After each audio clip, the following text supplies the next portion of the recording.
They'd flown 4,000 kilometers, and when the Israeli commandos stormed Entebbe, they overcame seemingly impossible odds, pulling more than 100 hostages to safety from under the nose of hijackers and the Ugandan army. The drama had begun a week earlier.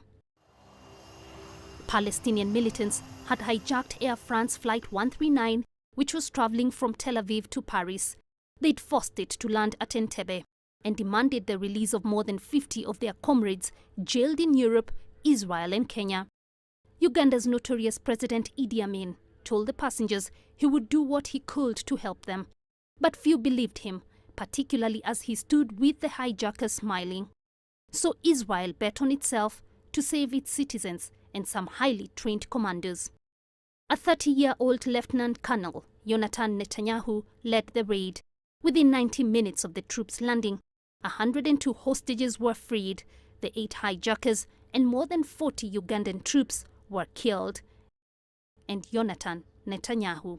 For his brother, nothing would be the same again. I lost a beloved brother. This was a great shock and undoubtedly affected my life in fundamental ways. Benjamin Netanyahu was drawn into politics and to a hardline stance towards Palestinians that many blame for fueling tensions and violence in the Middle East and beyond. Into darkness.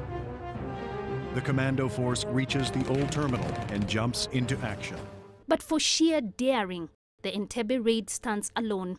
The lessons learned in Uganda 40 years ago have been used by special forces repeatedly since then, including the US troops who tracked down and killed Al-Qaeda leader Osama bin Laden. Jean Keo, CCTV, Nairobi, Kenya.